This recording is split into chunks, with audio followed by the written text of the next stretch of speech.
Ninth class के प्यारे बच्चों, आपकी एनसीईआरटी में कबीरदास का एक साखी शबद वाला पाठ है, जो कि आपके काव्य खंड का पहला पाठ है। इसमें आपको कवि से परिचित कराने के लिए ये जो है साखी शबद जो है कबीरदास जी की लिखी हुई हैं। तो कबीर के बारे में पहले जानना ज़रूरी है। लेखक ने इतना अच्छा लिखा कि वह एक महान कवि बने।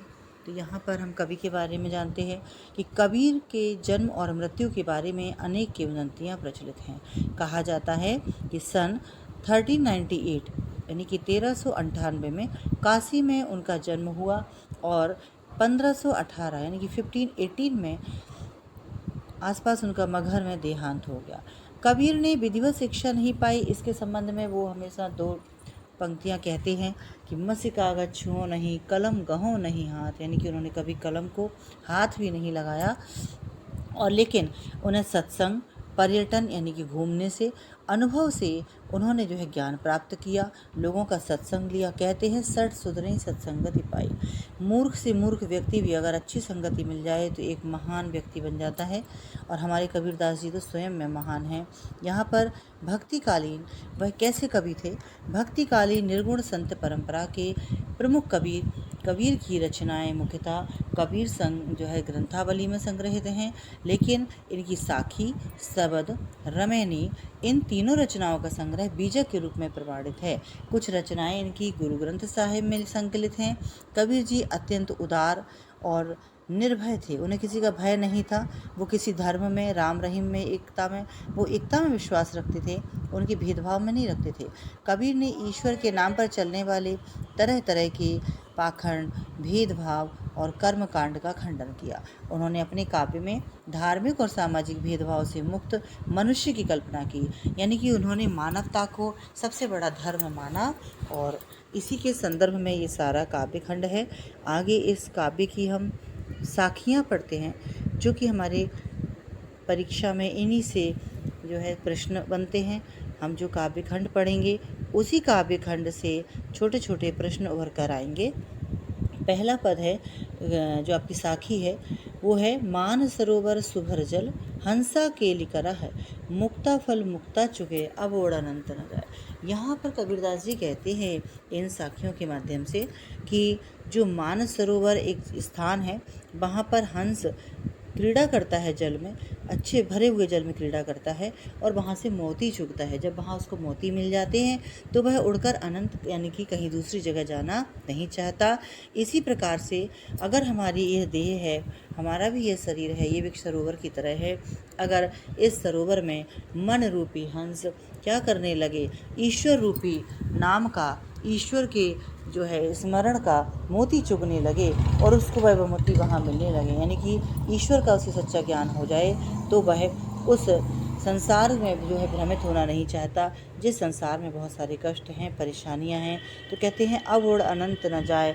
अब वो जो है मनुष्य जो है माया जाल अर्थात धोखे में जो फंस गया है, उससे निकलने की कोशिश करता है। वह जो है, क्योंकि वो सत्य को पहचानने की उसके अंदर शक्ति ही नहीं रही।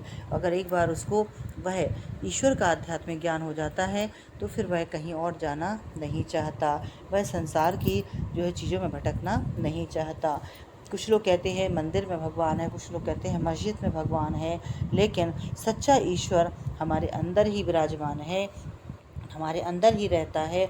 ईश्वर हो, अल्लाह हो, सारे हमारे मन में होते हैं, क्योंकि ऐसा कहा गया है कि धर्म विश्वास पर टिका हुआ है और विश्वास पर ही धर्म की आधारशिला बनी है। तो यहाँ पर कबीरदास जी यही कहना चाहते हैं। दूसरे पद में कबीरदास जी कहते हैं कि प्रेमी ढूंढत मैं फिरो, प्रेमी न मिले कोई, प्रेमी को प्रेमी मिले, सब विष अमृत होए। उक्त पंक्तियाँ जो है कबीरदास जी साखियों से ले रहे हैं और इन पंक्तियों में वो कहना चाहते हैं कि प्रेमी रूपी ईश्वर को ढूंढना बहुत कठिन है। कहते हैं कि प्रेमी ढूंढत मैं फिरो, मैं उस भगवान को ढूंढ रहा था और प्रेमी मिले न कोई, मुझे किसी के अंदर वो भगवान नहीं दिखाई दिया। प्रेमी को प्रेमी मिले, सब विष अमृत होए। और यहाँ पर वो कहते हैं कि कवि कहते हैं कि ईश्वर को हर जगह तलाशते हैं परंतु सफलता हाथ नहीं लगी। कवि का मानना है कि जब प्रेमी रूपी ईश्वर हमें मिल जाएगा तब हम क्या होगा, तब हमारे सारे कष्ट दूर हो जाएंगे और सारा विश्व का मतलब है सारे संसार की परेशानियाँ, बुराइयाँ, तकलीफ़ें अमृत हो जाएगा। अमृत यानी कि आनंद में बदल जाएगा। अगला पद हम पढ़ेंगे। अगला जो साखी है कि हस्ती चढ़िए ज्ञान की, सहज दुली चाडार, स्वान रूप संसार है, भूखन दे झकमार। यहाँ कितनी अच्छी बात की है कि मनुष्य तरक्की करता है, उन्नति करता है तो अभिमान के साथ करता है। यहाँ कबीरदास जी कहते हैं, क्योंकि उनका स्वभाव बहुत सहज है, तो वो अपने इस साखी में यही कह रहे हैं कि हस्ती चढ़िए ज्ञान की, सहज दुली चाडार। इन पंक्तियों के द्वारा कहते हैं वो कि साधन रूपी एक आसन बिछाकर मनुष्य को सदा अपने ज्ञान को हाथी के समान बड़ा और विशालकाय बनाने का प्रयास करना चाहिए। यानी कि ज्ञान तो अर्जन करना चाहिए। हस्ती चढ़िए ज्ञान की सहज दुली चढ़ार, जो है सहजता के साथ जो है अधिक से अधिक ज्ञान प्राप्त करना चाहिए। जैसे हाथी बड़ा होता है ना, तो इसी तरह से, और विशालकाय बनाने का प्रयत्न करना चाहिए। ज्ञान अर्जन पर अपना ध्यान केंद्रित करना चाहिए, अच्छी अच्छी बातें सीखना चाहिए। और क्या कहते हैं वो, स्वान रूप संसार है, भूखन दे झकमार। कभी कहता है कि संसार की तुलना वो कुत्ते से करता है और कहता है कि ये जो तुम पर भौंकते रहते हैं। जब कोई व्यक्ति तरक्की करता है, उन्नति करता है, तो आसपास के लोग कहते हैं, कई कई तरह की बातें बनाते हैं। कुछ स्त्रियां आगे आकर किसी आंदोलन को कोई रूप देना चाहती हैं, तो वहाँ पर लोग उन पर कमेंट्स करते हैं, उन पर फब्तियाँ कसते हैं। और आपने तो 8th क्लास में एक चैप्टर पढ़ा था जहाँ पहिया है, उसमें औरतें जब अपने आंदोलन को सुचारू रूप से चलाती हैं और जो है साइकिल का आंदोलन चलाती हैं कि लोगों का, औरतों का काम आसान हो जाए, समय बचे, तो उस पर गांव के लोग कितनी फब्तियाँ कसते हैं। तो वो कहते हैं इसी तरह से यहाँ कबीरदास जी कह रहे हैं कि हस्ती चढ़िए ज्ञान की, सहज दुली चाडार, स्वान रूप संसार है, भूखन दे झकमार। वो कहते हैं कि ये संसार जो है कुत्ते के समान है, इसको भौंकने दो। इसको भौंकने दो का मतलब इसको कहने दो, लेकिन जब तुम किसी ऊंचे शिखर पर पहुंच जाओगे, कोई अच्छा सा स्थान प्राप्त कर लोगे, तो सब एक दिन चुप हो जाएंगे। इसी तरह से कभी आगे वाले साखी में कहते हैं कि पखा पखी के कारण सब जग रहा भुलान, निरफक हुए के हरि भजे, सोई संत सुजान। वो कहते, सच्चे संत सुजान की वो परिभाषा बता रही है कि जो व्यक्ति पक्ष और विपक्ष के चक्कर में पड़ा रहता है, क्या सही है, क्या गलत है, क्या करना चाहिए, क्या नहीं करना चाहिए, सारा संसार में बता रहे हैं कि सारा संसार इसी में पड़ा हुआ है। पखा पखी का यहाँ पर तात्पर्य है कि एक महीने के 2 पक्ष होते हैं, शुक्ल पक्ष और कृष्ण पक्ष। शुक्ल पक्ष में कहते हैं अच्छे काम करना चाहिए, कृष्ण पक्ष में काली रात होती है, अच्छे काम नहीं करना चाहिए। तो जब व्यक्ति पुण्य करने के, अच्छे काम करने के लिए समय देखता है, लेकिन पाप करने के लिए, बुराई करने के लिए, निंदा करने के लिए कोई समय घड़ी नहीं देखता, तो वो कहते हैं कि सारा संसार, सारे विश्व में लोग इसी चक्कर में पड़े हुए हैं कि पखा पखी के कारण सब रहा भुलान, निरपक्ष हुई के हरि भजे, सोई संत सुजान। ईश्वर को निरपक्ष होकर भजना चाहिए। वो कहते हैं कि मानो सच्चा मनुष्य या संत वही है जो बिना किसी भेदभाव के निष्पक्ष होकर ईश्वर की भक्ति भजन में लीन है। नहीं तो वरना लोग क्या करते हैं, ईश्वर को भूलकर पक्ष विपक्ष की भूमिका निभाते हैं, आपस में लड़ते रहते हैं। ईश्वर की भावना चरमोत्कर्ष पर पहुंच गई है, ऐसा उनके अंदर भाव होना चाहिए और ईश्वर का सच्चा सुमरण करना चाहिए, हरि को भजना चाहिए। वही सच्चा संत है, वही सच्चा व्यक्ति है। अगले पद में कि हिंदू मुआ राम कहे, मुसलमान खुदाई, कहे कबीर जो जीवता, जो तुई के निकट न जाए। यहाँ कबीर जी निर्गुण काव्यधारा के हैं, वह किसी मंदिर मस्जिद को नहीं मानते। तो वो कहते हैं इन पंक्तियों के माध्यम से कि राम, हिंदू जो है राम नाम का जप करते हैं और मुसलमान खुदा का नाम लेते हैं, अर्थात दोनों एक दूसरे में भेदभाव रखते हैं। जबकि कबीर के अनुसार वास्तव में जीवित वही व्यक्ति है जो दोनों तरह के व्यक्तियों से खुद को पृथक रखे। अर्थात उनका कहना ये नहीं है कि आप ईश्वर ना जपें, आप जो है अल्लाह को ना जपें, आप अवश्य जपें, लेकिन सबका सम्मान करते हुए अपने ईश्वर को जपें, तभी आपका सही सुमरण है। लेकिन यहाँ कबीरदास जी कहते हैं कि कहे कबीर जो जीविता, जो दुई के निकट न जाए। वो जो है पक्ष विपक्ष, अल्लाह और ईश्वर के चक्कर में ना पड़कर सच्चे ईश्वर को जपता रहता है, वही कैसा व्यक्ति है, वही सच्चा व्यक्ति जीवित है ना। अब आगे के साखी में वो कहते हैं कि कावा फिर काशी भया, रामई भया रहीम, मोट चून मैदा भया, बैठ कबीरा जी। यहाँ बहुत ही अच्छी पंक्ति है इनकी ये। वो कहते हैं, कवि कहते हैं इन पंक्तियों के माध्यम से कि तुम चाहो काबा जाओ, है ना, मक्का मदीना जाओ, या फिर काशी जाओ। काशी जो हिंदू लोग जाते हैं, काबा जो है मुसलमान लोग जाते हैं। तुम राम की उपासना करो या फिर रहीम की। कहते हैं कि काबा फिर काशी भया, रामई भया रहीम। और वो कहते हैं कि ईश्वर तो लेकिन एक ही है। जिस तरह से मोटे आटे को पीसकर, महीन पीसकर मैदा बन जाता है और दोनों वस्तुएं अलग अलग दिखाई देती हैं, लेकिन वो है तो एक ही वस्तु से, ठीक उसी प्रकार ईश्वर को चाहे जिस किसी तरीके या जिस रूप में भजो, वह एक ही है। मोट चून मैदा भया, मोटा आटा जो है बारीक पीस दो तो मैदा बन जाता है।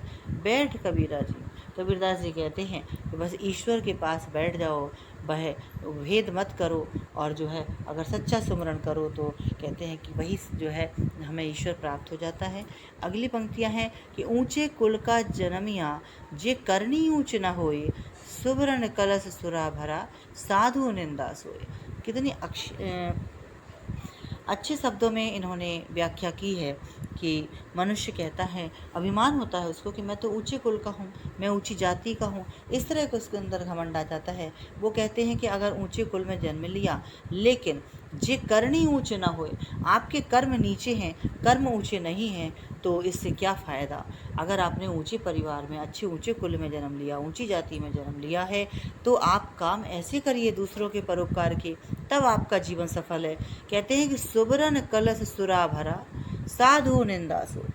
यहाँ पर वो कहते हैं, इन पंक्तियों के माध्यम से वो कहते हैं कि सिर्फ ऊंचे कुल में जन्म लेने से कुछ नहीं होता। मनुष्य कुल से नहीं बल्कि अपने कर्मों की वजह से जाना जाता है। यदि मनुष्य का कर्म बुरा है तो वह बुरा ही कहलाएगा। जिस प्रकार सोने के कलश में यदि शराब यानी कि सुरा, मदिरा भर दी जाए तो भी वह सोने का कलश निंदा का पात्र होता है, निंदा के योग्य होता है। सज्जन लोग उस सोने के कलश की भी तारीफ नहीं करते, उसकी निंदा ही करते हैं।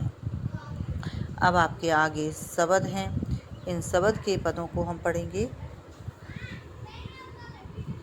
पहला पद है कि मुँह को कहाँ ढूंढे बंदे, मैं तो तेरे पास में, ना मैं देवल ना मैं मस्जिद, ना काबे कैलाश में, ना तो कोने क्रिया कर्म में, नहीं योग वैराग में, खोजी हुए तो तुरत ही मिल है पल भर की तलाश में, कहें कबीर सुनो भाई साधु, सब श्वासों की श्वास में। कितनी अच्छी बात। वो कहते हैं कि हमने पेन नहीं लिया, कभी कागज़ नहीं छुआ, लेकिन सच्चे ज्ञानी हैं कबीरदास जी।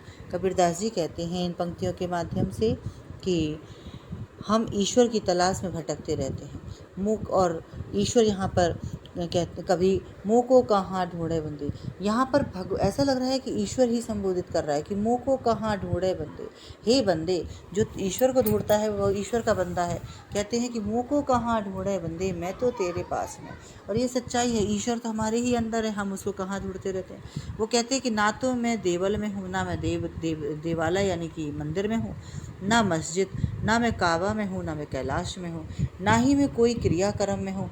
कोई सोचता है कि कर्म कांड करो, हवन पूजन करो, ये काम करो, चद्दर चढ़ाओ, मंदिर जाओ, मस्जिद जाओ, मजार जाओ।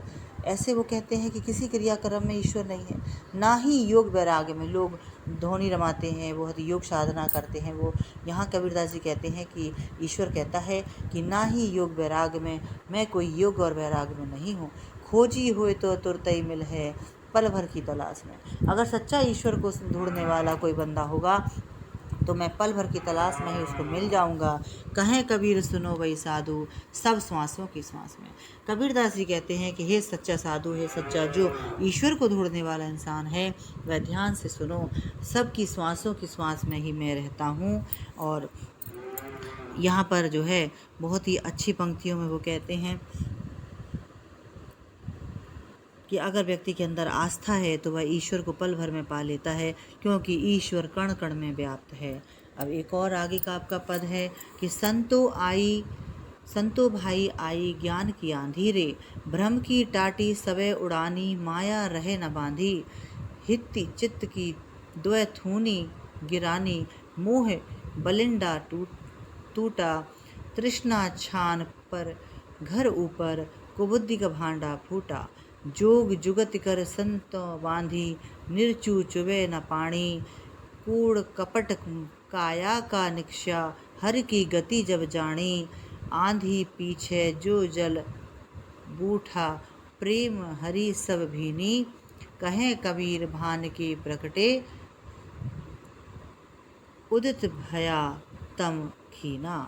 यहाँ कबीरदास जी एक घास की झोपड़ी का उदाहरण देते हैं कि जिस तरह से घास की झोपड़ी के लिए बनाने के लिए बांस बल्ली एक जो है थूमा लगाना पड़ता है, घास लगानी पड़ती है। ये सारे साधनों के द्वारा वो जो है मनुष्य के मोह का, मनुष्य के अंदर जो अज्ञानता होती है उससे तुलना करते हुए यहाँ व्याख्या कर रहे हैं। उक्त पंक्तियों में वो कहते हैं,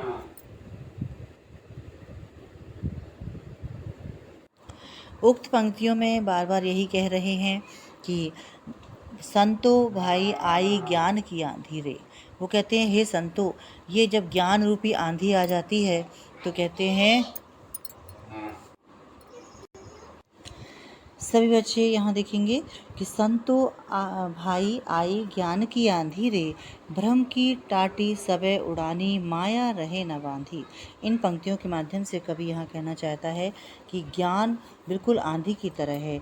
जिस प्रकार तेज आंधी के चलने से कच्चे खप्पर के घरों को अत्यधिक नुकसान पहुंचता है, जिस प्रकार बांस और मोटी लकड़ी पर जो छप्पर टिका होता है वह भी टूट जाता है, तब उस छप्पर की दुर्बलता का भेद खुल जाता है। ठीक उसी प्रकार घर यदि मजबूत और पक्का हो तो उसे कोई भी आंधी प्रभावित नहीं कर पाती है। जब व्यक्ति ज्ञान की प्राप्ति कर लेता है तब उसके मन के सारे भ्रम मिट जाते हैं। कहते हैं कि भ्रम की टाटी सबे उड़ानी, माया रहे न बांधी। माया के बंधन में यानी कि सांसारिक बातों में फिर व्यक्ति आने वाला नहीं है और उसके सारे बंधन खुल जाते हैं। आगे वो कहते हैं कि हित चित्त की द्वैथूनी गिरानी, मोह बलिंडा टूटा। तृष्णा छान पर घर ऊपर, कुबुद्धि का भांडा फूटा। यहाँ वो कहते हैं कि जब व्यक्ति ज्ञान प्राप्त कर लेता है तो उसके मन के सारे भ्रम मिट जाते हैं। ज्ञान की शक्ति के आगे मोह माया का बंधन जो है क्षण भंगुर हो जाता है। यदि स्वार्थ रहित जीवन मनुष्य जीने लगता है, जैसे आंधी के बाद वर्षा से सारे सामान धुल जाते हैं, वैसे ही ज्ञान की प्राप्ति के बाद मन निर्मल हो जाता है, मनुष्य ईश्वर में लीन हो जाता है। कहते हैं कि तृष्णा छान पर घर ऊपर, कुबुद्धि का भांडा फूटा। कुबुद्धि यानी कि जो हमारी बुरी बुद्धि थी वह ऐसे लगता है कि कोई घड़ा फूट गया हो आंधी में, और जैसे ज्ञान मिलते ही साथ व्यक्ति की अज्ञानता का जो है घड़ा भांडा फूट जाता है। भांडा का मतलब जो उसके भेद होते हैं, वो जो व्यक्ति की बुराइयां कह सकते हैं उनको, वह फूट जाते हैं। जोग जुगत कर संतों बांधी, निर्चू चुबे न पानी। क्योंकि जब व्यक्ति को ज्ञान प्राप्त होता है तो वह ज्ञान बिना गुरु के प्राप्त नहीं होता, और यहाँ पर योग के साथ, जुगति के साथ, संतों के सहयोग से जब उसको ज्ञान मिल जाता है तो निर्चू चुबे न पानी। उस व्यक्ति के जिस तरह से अगर छप्पर को ठीक से बांध दिया जाए, मजबूती के साथ बांध दिया जाए, घर पक्का और मजबूत हो तो क्या होगा, फिर वह घर में पानी नहीं टपकता। ऐसे ही जिस व्यक्ति के अंदर योग जुगति हो जाए, संतों का संगत हो जाए और संतों के सहयोग से उस व्यक्ति के फिर अंदर किसी प्रकार का जो है सांसारिक अज्ञानता प्रवेश नहीं कर पाती उसके अंदर। और यहाँ पर वो कहते हैं कि कूड़ कपट काया का नक्शा, हर की गति जब जानी। वो कहते हैं कि जो मनुष्य को जब ईश्वर का ज्ञान प्राप्त हो जाता है तब क्या होता है, सारी कुबुद्धि का भांडा फूट जाता है। सारी कुबुद्धि, कपट, काया का निक्ष्या, मतलब काया कहते काया से मोह जो होता है, इंसान को अपने शरीर से जो प्रेम होता है, जो मूर्खता दिन रात व्यक्ति करता रहता है, वो सारा हरि की गति यानी कि ईश्वर का जब उसको ज्ञान हो जाता है, गति मतलब उसके तरीके को, ईश्वर किन चीज़ों में प्रसन्न होता है। मनुष्य की मदद करने से अगर ईश्वर प्रसन्न होता है तो जिसको सच्चा ज्ञान मिल जाता है वह दूसरों की मदद करता है, और वो हरि के तरीके को जानकर, हरि के हरि को पाने के लिए हरि की तरह बनना चाहता है।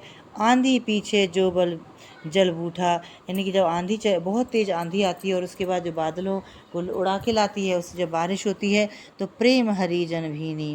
कहते हैं कि जो है जब आंधी के बाद जो पानी बरसता है उससे सारा धूल मिट्टी धुल जाता है। इसी प्रकार से जब ईश्वर का ज्ञान प्राप्त हो जाता है तो प्रेम रूपी जो हरि का प्रेम है, आनंद है, उससे व्यक्ति का मन कैसा हो जाता है, भीना हो जाता है, भीग जाता है, आनंदित हो जाता है। कहें कबीर भान के प्रकटे उदित भया तम खीना। कबीरदास जी कहते हैं कि जिस तरह से सूर्य के उदय होने पर जो है तम माने अंधेरा, खीना माने खिन्न हो जाता है, ख़त्म हो जाता है, छिन्न भिन्न हो जाता है और कमज़ोर पड़ जाता है, ख़त्म हो जाता है अंधेरा। क्योंकि सूर्य के प्रकट होने पर जिस प्रकार से अंधकार समाप्त हो जाता है, उसी प्रकार जो है प्रभु का ज्ञान प्राप्त हो जाने पर व्यक्ति के अंदर का अज्ञानता रूपी अंधकार खत्म हो जाता है, नष्ट हो जाता है। तो आप सभी जो है इन साखी शब्द के पदों को ठीक से पढ़ेंगे, जिससे कि आपके आगामी जो परीक्षा है वो आप सकुशल कर सकें।